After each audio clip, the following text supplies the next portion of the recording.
Je suis Almoudou Bourema Touré. Je suis formateur à la Direction nationale de la pédagogie au ministère de l'Éducation, de l'alphabétisation et des langues nationales au Mali.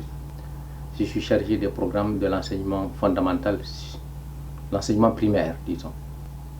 Le Mali, comme la plupart des pays africains, des pays en voie de développement, est confronté à un certain nombre de difficultés en matière de gestion et de financement du système éducatif. Et ceci malgré l'affectation de plus de 30% du budget national à ce secteur. Donc le flux des élèves, la demande croissante de scolarisation face aux capacités de l'État ont amené les communautés elles-mêmes à développer un système de scolarisation à travers la création des écoles communautaires. Donc les écoles communautaires sont en quelque sorte la réponse de la communauté aux insuffisances et au manque de couverture de la scolarisation au niveau de l'ensemble des enfants à l'âge d'être scolarisés, en milieu urbain aussi bien qu'en milieu rural.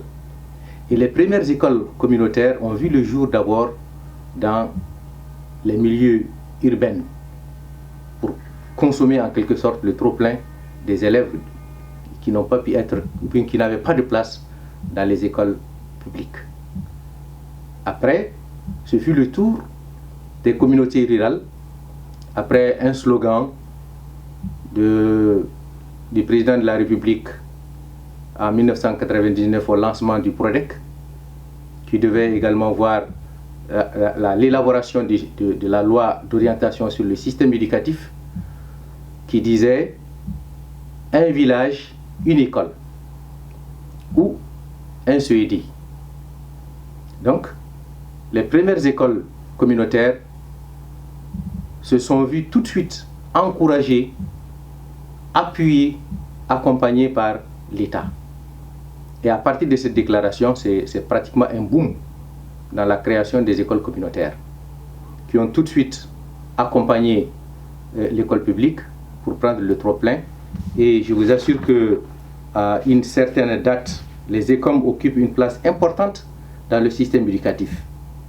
Les statistiques nationales attestent qu'elles contribuent pour 5,2% au taux brut de scolarisation au Mali, soit 39,4% pour les écoles publiques, 4,5% pour les écoles franco-arabes, 2,6% pour les écoles privées laïques et 1% pour les privées confessionnelles.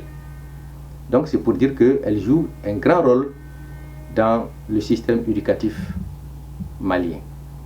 Et les enseignants de ces écoles communautaires sont formés par les CAP, les centres d'animation pédagogique, et principalement par les agents des CAP qu'on appelle les conseils pédagogiques.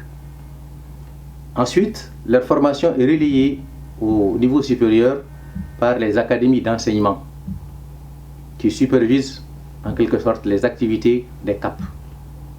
Et les formations sont cofinancées par les ONG et certains partenaires pour des durées de formation initiale qui varient de 2 semaines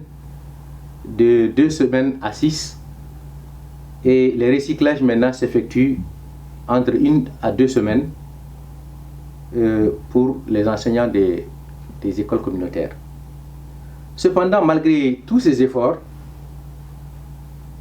les résultats scolaires dans les écoles sont quand même satisfaisants. Et c'est ce qui fait que leur nombre croissant n'a pas cessé d'augmenter. À la date d'aujourd'hui, il est décidé d'arrêter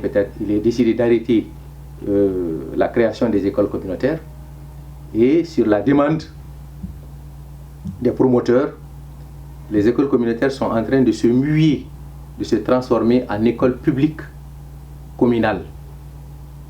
Donc nous sommes dans cette voie aujourd'hui et les écoles communales pratiquement sont en train de connaître justement cette mutation. Le personnel également s'attend à avoir un statut particulier, un statut de fonctionnaire des collectivités ou un statut de fonctionnaire de la fonction publique. Ils sont même en train de, les enseignants je veux dire, mènent un combat pour être des fonctionnaires de la fonction publique, quand bien même nous savons que l'école est gérée par les collectivités, surtout le primaire, le fondamental chez nous est géré par les collectivités. Mais les enseignants, les syndicats d'enseignants souhaitent que les enseignants soient recrutés comme des fonctionnaires de la fonction publique, alors qu'ils sont pour le moment destinés à être des fonctionnaires des collectivités.